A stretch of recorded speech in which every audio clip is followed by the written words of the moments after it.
माझा भाऊ गोड झाला माझा भाऊ गोड झाला माझा भाऊ गोड झाला माझा भाऊ गोड झाला माझा भाऊ गोड झाला माझा भाऊ गोड झाला आलो निजाच्या माहेरा आलो निजाच्या माहेरा आलो निजाच्या माहेरा आलो निजाच्या माहेरा येते रखमाईच्या वरा येते रखमाईच्या वरा भेटी रखमाईच्या वरा भेटी रखमाईच्या वरा भेटी रखमाईच्या वरा भेटी रखमाईच्या वरा निजाच्या माहेरा आलो निजाच्या माहेरा आलो निजाच्या माहेरा आलो निजाच्या माहेरा भेटे रखमाईच्या वरा भेटे रखमाईच्या वरा भेटी रखमाईच्या वरा भेटी रखमाईच्या वरा भेटी रखमाईच्या वरा भेटी रखमाईच्या वरा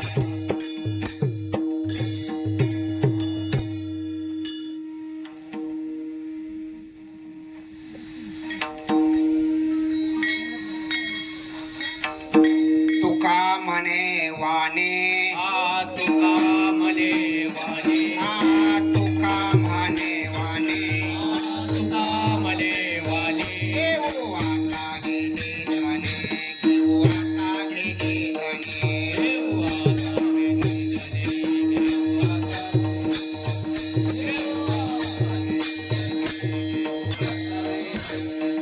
आलो निजाच्या माहेरा आलो निजाच्या माहेरा आलो निजाच्या माहेरा निजाच्या माहेरा भेटे रखमाईच्या वरा भेटे रखमाईच्या वरा भेटी रखमाईच्या वरा भेटी रखमाईच्या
शेवट तो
शेवट तो भला माझा बहुगुण झाला आलो निजाच्या माहेरा भेटी रखमाईच्या वरा परिहार झाला अवघ्या दुःखाचा मागेला आलो निजाच्या माहेरा भेटी रखमाईच्या वरा तुका म्हणे वाणी घेऊ आता गेली धनी परिहार झाला अवघ्या दुःखाचा मागेला आलो निजाच्या माहेरा भेटी रखुमाईच्या वरा विठाल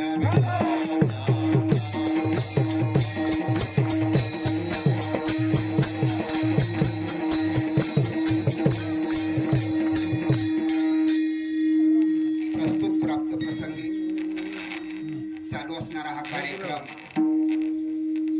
सखुबाई भगवान भोसले यांच्या प्रथम पुण्यस्मरणानिमित्त म्हणजे श्राद्धानिमित्त असणारा हा आजचा कार्यक्रम. मी भाऊलाही म्हणलं होतं की कोणाला तर कीर्तनाला सांगा की आम्हाला लावलेला जीव आणि त्यामुळं कीर्तन करणं आणि त्यांच्याबद्दल सांगणं हे आमच्याच्यानं म्हणजे त्या पद्धतीनं होणार नाही. त्यामुळे मी म्हणलं होतं, परंतु ते म्हणले नाही. सेवा केलेली आहे आणि त्या पद्धतीनं आपणच पहिल्यांदा कीर्तन करावं, परत कुणाचं का करायचं असताना पुण्यतिथीच्या वेळेस, परंतु त्या पद्धतीनं असणार हा आजचा कार्यक्रम.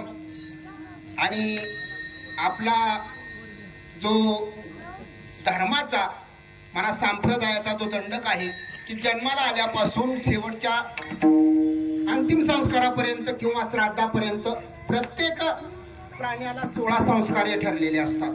त्या पद्धतीनं पहिल्यांदा जन्माला आल्यानंतर 5वी केली जाते की माऊली म्हणतात 6वीचे राती न विसंबे ज्योती, की त्या पद्धतीनं आपल्या संप्रदायाचा असा किंवा आपल्या असणाऱ्या समाजाचा की प्रबंध आहे की 5व्या दिवशी 6वी केली जाते. कारण का 6वी 5व्या दिवशी येते आणि जन्मलेल्या बालकाच्या कपाळावर आयुष्यामध्ये ते काय करणार आहे की 6वी अक्षर घालून जाते. त्या पद्धतीनं पूर्णपणे जीवन सुख दुःख चोरी करणं किंवा संत बनणं मानव बनणं किंवा कुठल्याही क्षेत्रात कोणत्या पदावर तो जाऊन बसणार आहे त्यावेळेस लिहिलं जातं आणि त्या पद्धतीनं पूर्णपणे आयुष्य त्यांचं ठरलं जातं की अशा पद्धतीनं 6वी जे राहतील की त्या पद्धतीनं पहिलं माऊलीचं डिलिव्हरी होणं हे आपल्या घरी असायचं. त्यामुळं सटवी यायची आणि अक्षर घालून जायची. त्या पद्धतीनं रात्रभर दिवा लावणं, सणा संमार्जन करणं आणि त्या पद्धतीनं पाचवी पूजली जात होती. परंतु आज प्रत्येक महिला पहिल्या महिन्यापासून दवाखान्यातच असतात. डिलिव्हरी ही दवाखान्यात. त्यामुळे आता सटवी त्या दवाखान्यात जायला त्या पद्धतीनं कलियुगामध्ये काय सांगता येण्यासारखं राहिलंच नाही. कारण का सटवीची राती माऊलीने 750 वर्षापूर्वी नेऊन ठेवलेलं आहे.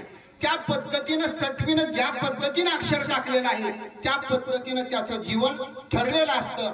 परंतु आज आपल्याला माहिती आहे की पहिल्या महिला दिवसभर शेतामध्ये कष्ट करून यायच्या आणि संध्याकाळी डिलिव्हरी व्हायच्या. आता आणि आपल्या संप्रदायाचं म्हणाय गर्भाची आवडी मातेच्या डोळा, कृपेचा जिव्हाळा तेने बिंबे. कारण का आज दवाखान्यात गेल्यानंतर डॉक्टर सांगतात आराम करा, विश्रांती करा, वद उचलू नका काय. आणि माऊलीचं असणारं विश्रांती स्थान हे टीव्ही समोर आणि मोबाईल समोर असतो. पण टीव्ही वाईट नाही, मोबाईल वाईट नाही, परंतु चांगलं असताना चांगलं पाहण्याची आपली वृत्ती नाही. विठाल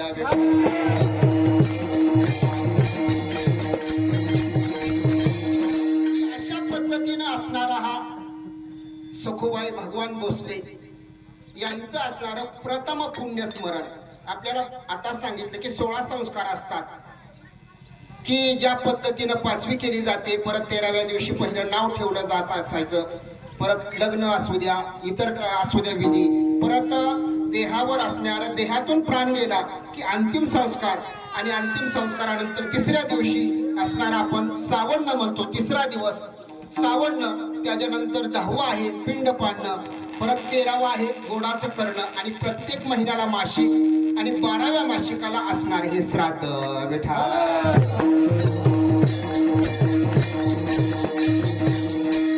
तुम्ही म्हणाल हे करणं गरजेचं आहे का हो? हे करणं गरजेचं आहे. कारण का आपल्याला त्या माऊलीने माता पित्याने जन्म दिलेला आहे आणि जन्म दिलेला असताना आपलं हे कर्तव्य आहे. आणि त्या कर्तव्याला मुक्ता माणूस नावरतो. त्या पद्धतीनं आपण जर त्या पद्धतीनं कर्तव्य नाही केलं तर त्याचं दुःख किंवा त्याचं प्रायश्चित्त आपल्याला भोगावं लागतं.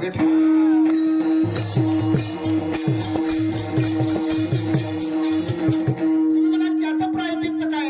आपल्या संततीला सुख समाधान लाभत नाही. असणारे आपल्या संसारामध्ये सुख समाधान नाही लाभलं, काहीतरी आपण म्हणतो किती पैसा येतो पुरत नाही, घरात कटकटी होतात, काहीतरी अडचणी येतात प्रत्येक कार्याच्या वेळेस. त्यावेळेस आपण मग कुठला तर देवऋषी बघतो, कुठला तर भटजी बुवा बघतो.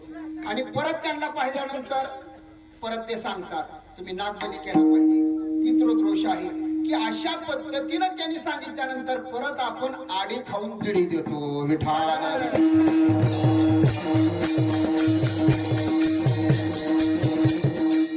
आणि त्या पद्धतीनं जर आपण विधीनं सांगितल्याप्रमाणे, शास्त्रानं धर्मानं सांगितल्याप्रमाणे जर आपण नित्यनेमानं मासिक घातलं, हे पिंडदान केलं तर त्या पद्धतीनं त्या आत्म्याला पुण्य प्राप्त होतं किंवा पुढच्या प्रवासासाठी आपण केलेल्या ज्ञानदानाचं, अन्नदानाचं पुण्य त्यांच्या पुढील प्रवासाला कारणीभूत ठरतं किंवा त्यांना उपयोगी पडतं. आणि आपल्यालाही त्या पद्धतीने कर्तव्य समजून जर केलं गेलं तर त्या पद्धतीने आपल्याला सुख समाधान लाभतं. आपल्यालाही पुण्य की त्यांचा आत्मा जर अतृप्त राहिला तर त्यांचा राहिलेला आत्मा अतृप्त आहे, त्याचं असणारं अतृप्ततेचं दूषण किंवा त्रास हे आपल्याला होत असतो.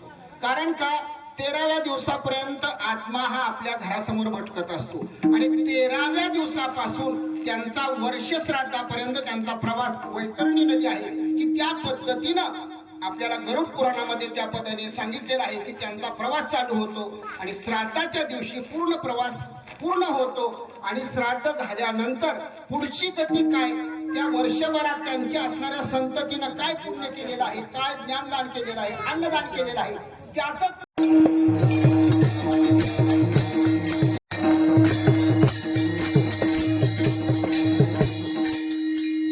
त्याला जर थोडासा परिहार द्यायचा म्हणल्यानंतर सखुबाई भोसले यांची असणारी 2 मुलं. आणि आपल्याला माहिती आहे की आता सुधारणा झालेली आहे. पाठीमाग की आपल्या वडीलधाऱ्या मंडळीला त्यांचा चांगला अनुभव आहे. पहिलं रोडवरचं गाव असलं तर सुविधा असायच्या. लहान मुलं जन्माला आली, दवाखाना जवळ नसायचा, तालुक्याच्या गावाला जायचं असायचं, वाहनं नसायची, सुविधा नव्हत्या, जवळपास डॉक्टर नव्हतं. कुठल्याही अडी अडचणीतून की ज्या पद्धतीनं आपल्या मातेने आपल्याला जन्म दिला, लहानाचं मोठं केलं आणि आपल्याला हे जग दाखवलं, काय सांगू आता. संतांचे उपकार मज निरंतर जागावी. कारण का संतांनी काय केलं, उजळावाया आलो वाटा, खोटा खरा निवाडा. परंतु आपल्या मातेने आपल्याला जन्म दिला, लहानाचं मोठं केलं आणि लहानाचं मोठं करत असताना आपलं कर्तव्य काय आहे. भगवंताने आपल्याला देह कशासाठी दिलेला आहे. देवे दिला देहा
गोमटा तो या झाला फाटा बालिकेचा. भगवंताने भगवंताच्या भक्तीसाठी अमोल कीर्तीचा मनुष्य देह आपल्याला दिलेला आहे. परंतु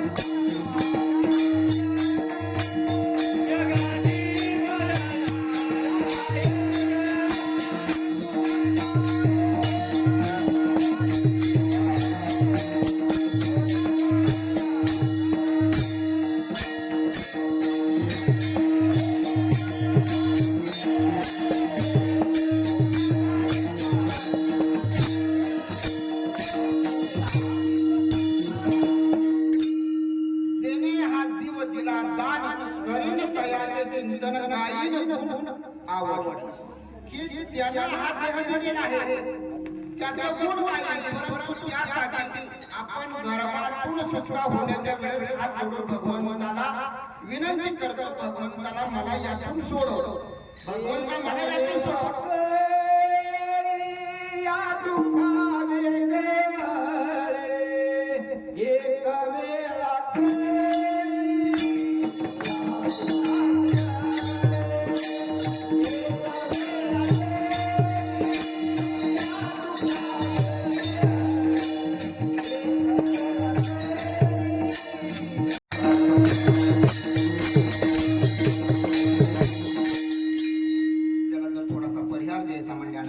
सखूबाई भोसले यांची असणारी 2 मुलं.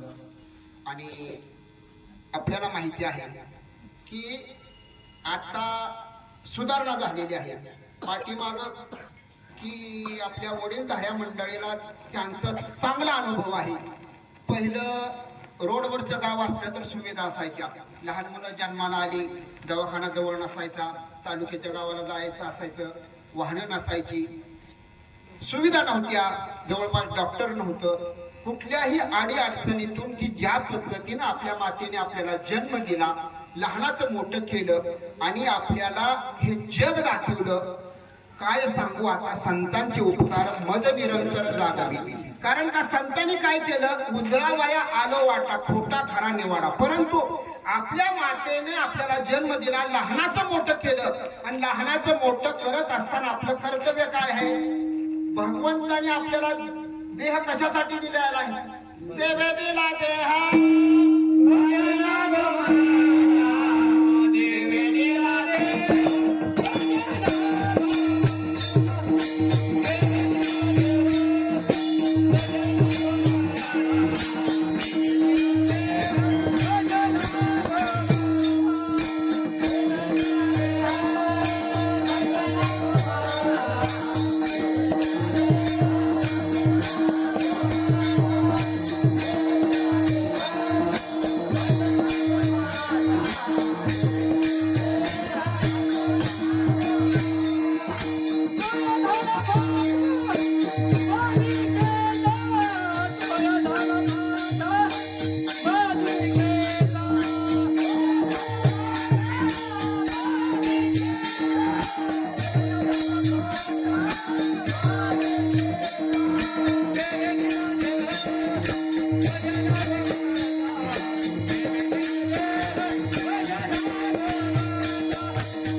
गोमटा तो या झाला फाटा बाधिकेचा.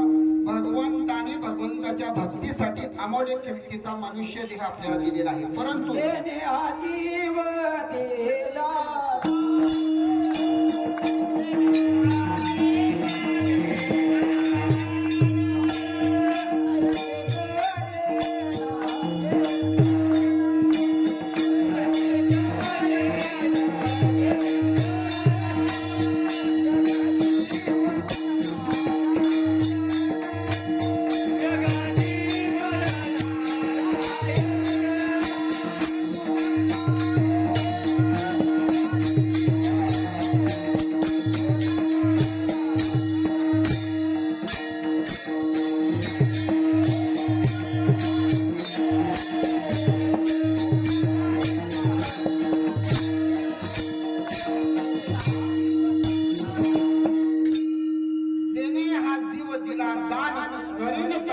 चिंतन गायीन आवड की त्याला हा देह दिलेला आहे, त्याचा गुण काय, परंतु त्यासाठी आपण गर्भातून सुटका होण्याच्या वेळेस हात जोडून भगवंताला विनंती करतो, भगवंताला मला यातून सोडव, भगवंता मला यातून सोडव.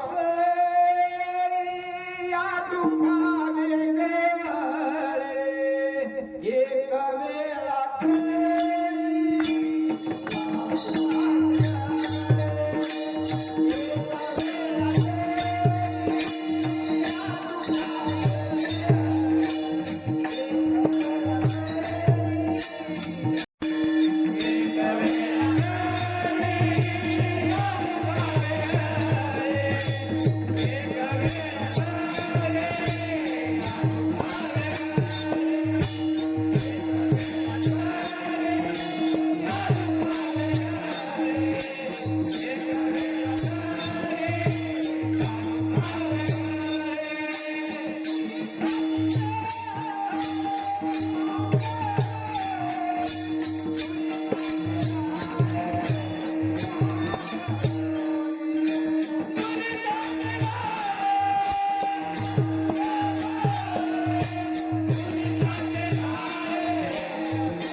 एक वेळा करी या दुःखा वेगाळे दुरिता दुरिताचे जाण्या उगवणी आठवेन पाय हा माझा नवस रात्र आणि दिवस पांडुरंगा असं वचन दिलं. परंतु ज्यावेळेस आपली सुटका झाली त्यावेळेस आपण त्या म्हणून रडतो.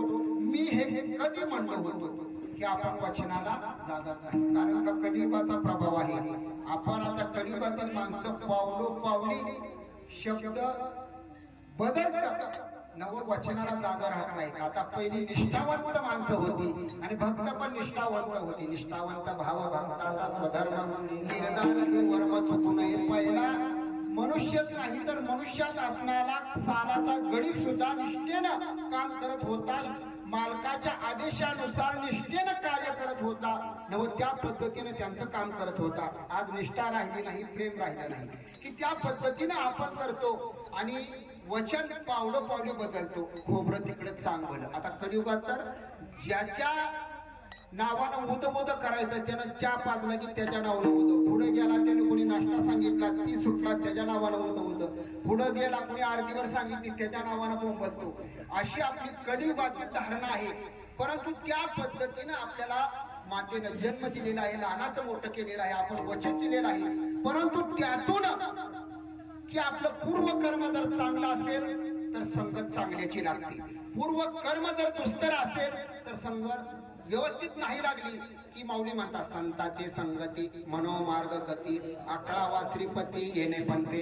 योग्याची संगत लागली तर योग्याच्या पद्धतीचं मार्गक्रमण होतं. आणि त्या पद्धतीनं आज कलियुगामध्ये जर पाहिलं गेलं सिटीमध्ये 1,00,000-1,50,000 पगार घेणारा एखादा मुलगा असेल, माता पिता अशा खेड्याच्या ठिकाणी राहत असतील आणि देहावसन झालं ते काहीतरी 4 दिवसाची रजा काढून येतात आणि आपल्यासारख्या वडीलधाऱ्या मंडळीला म्हणतात का हो वर्षभरात आहे ते 12 मासिक एकदम 13व्याला घातली तर चालत नाहीत का? की अशा पद्धतीची धारणा त्यांची राहिलेली आहे. म्हणजे आई वडील त्यांनी आपल्यासाठी काय कष्ट केलं आणि त्यांच्या रक्ताचं पाणी करून त्यांनी आपल्याला जीवन दिलं, नव लहानाचं मोठं केलं, शिक्षण दिलं आणि त्यांच्या जीवावर आपण हे पदवीधर झालो आहोत आणि एवढा पैसा कमवत आहे आणि हे आपल्याला सौख्य लाभलं आहे याची जाणीव आज राहिली नाही. परंतु ह्यांच्या असणाऱ्या 2 मुलांनी जर पाहिलं गेलं त्यांचंही करारी जीवन होतं. आमच्या बरोबर संगतीला आता नेमकं सांगता येणार नाही, परंतु आमच्या संगतीला ज्यावेळेस आले आमच्या बरोबर आषाढी वारी असू द्या, माघ वारी असू द्या, रोजचं भजन असू द्या, काकडा असू द्या किंवा हरिपाठ असू द्या, कुठल्याही कार्यासाठी की त्यांनी श्रद्धेनं की आळंदी वारीला चालत असताना सर्व महिला पाठीमागं चालत असेल. पुढं म्हणणाऱ्या माणसाने काकडा म्हणणं हरिपाठ म्हणणं ऐकू येत नाही म्हणून आमच्या बरोबर त्यांनी चालायचं. की आमच्या बरोबर चालत असताना त्यांचं ध्येय हे की आपण येतो कशासाठी, काहीतरी आपल्या पदरात ते साध्य पडलं पाहिजे, काहीतरी साध्य आपल्याला मिळालं पाहिजे. आपण संसाराचा त्याग करून आज तीर्थयात्रा करतो आणि करत असताना काहीतरी पुण्य आपल्या पदरी पडलं तर त्या तीर्थयात्रा करण्याचं आपल्याला फळ प्राप्त होतं. अन्यथा आज जर पाहिलं गेलं आषाढी वारीला आपण प्रत्येक वारकरी आहोत, आषाढी वारीचं परिस्थिती बघितली असेल.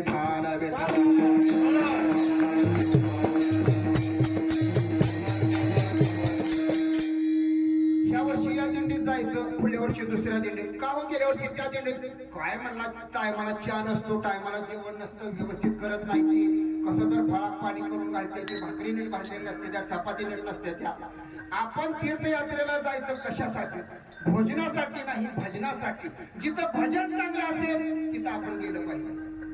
कारण का पहिल्यांदा देवेंद्र द्या भजना गोमटा भजनासाठी आपल्याला मनुष्य दिलेला आहे. संसारात त्याग करून आपण तीर्थयात्रेला गेलेलो आहे, तिथं आपल्याकडून भजनच घडलं पाहिजे, नित्य नेम घडलाच पाहिजे, तर त्या वारीला महत्व आहे. अन्यथा त्या वारीला किंमत नाही. नंतर आज पाहिलं गेलं वारकरी दिंडी पाठीमागं सोडतात, पुढं पळतात. एखाद्याला बिस्किट वाटा आलं, कुठं काय वाटा शेंगदाणे वाटा आलं, कुठं राजगिऱ्याचं पाकिट वाटा आलं की ते वाटणाराला हातातून हिसकावून घेतात. आता ते दान करतात कशासाठी, पुण्यप्राप्तीसाठी. दानाचं दान श्रेष्ठ दान हे अन्नदान आहे की त्या पद्धतीने अन्नदान केल्यानंतर त्यांना पुण्य प्राप्त होतं हे त्यांनी जाणलेलं आहे. त्यांच्या संसारातून प्रपंचातून त्यांना भक्तिमार्ग साधता येत नाही, भक्तिमार्ग घडत नाही, म्हणून ते तीर्थयात्रेत असणाऱ्या माऊलीच्या सोहळ्यामध्ये येतात, तीर्थयात्रेमध्ये येतात आणि अन्नदान वाटप करतात. आणि आपल्यासारखी पामरं त्याच्यात भुलून 2 रुपये 4 रुपये 5 रुपये 10 रुपयाचं पाकिट असेल, आपली दिंडी सोडायची, भजन सोडायचं आणि त्या बारीला लाईन लागायचं. 1 किलोमीटर लाईन लागलेली असते, तिथं काय मिळतं, 1 केळ 2 केळ किंवा एवढं 2 लाडूचं पाकिट किंवा एवढं शेंगदाण्याचं पाकिट, एवढं नायलॉनचं पाकिट, एवढं वेपर्सचं पाकिट. म्हणजे आपण 365 दिवस वर्षाचे आहेत, आपण इथं काय करतो, 20-22 दिवस वारीसाठी जातो, परंतु त्यावेळेस सुद्धा आपल्याला जन्माला आल्यानंतर नेमकं काय केलं पाहिजे हे आपल्याला कळत नाही. त्यासाठी भगवान श्रीकृष्ण म्हणतात, ते ज्ञान आपल्याला प्राप्त व्हायचं असेल 4थ्या अध्यायामध्ये म्हणतात, 34व्या श्लोकामध्ये, तद्विती प्रणिपातेन परिप्रश्नेन सेवया उपदेक्षन्ति ते ज्ञानम ज्ञानेन तत्वदर्शनः, की ज्या वेळेस आपल्याला ज्ञान प्राप्त करायचं आहे तर त्या पद्धतीने माऊली त्याच्यावर विवेचन करताना म्हणतात, तनु अनुजीवे चरणाची लागावे अगर्वता करावे दास्य सकळ.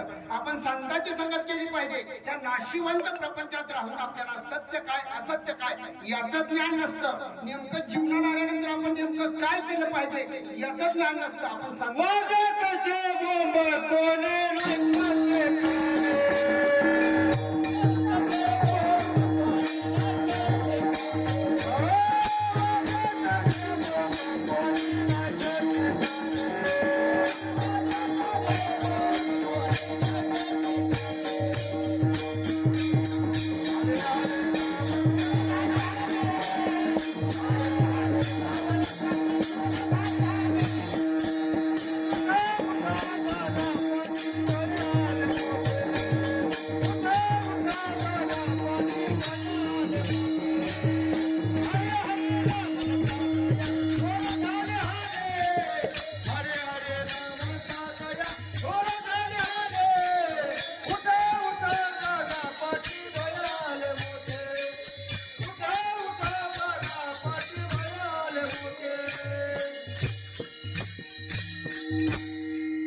बोंब वाजत असे बोंब कोणी नैतिकाने, हरी हरी न म्हणे त्याची थोर झाली हानी. जो भगवंताचं नाम चिंतन करत नाही त्याची थोर झाली हानी. माऊली हरिपाठामध्ये म्हणतात, हरी हरी तुम्ही म्हणारे सकळ तेने माया जाळ सुटतील. लय प्रमाण धरू नका, चिंतन मांडायचं किती प्रत्येक प्रमाणावर हरी हरी तुम्ही म्हणारे सकळ तेने माया जाळ सुटतील. की त्या पद्धतीने आपले मायाजाळ तुटायचं असेल तर भगवंताचं नामचिंतन आपण घेतलं पाहिजे. की त्या पद्धतीनं हे असणाऱ्या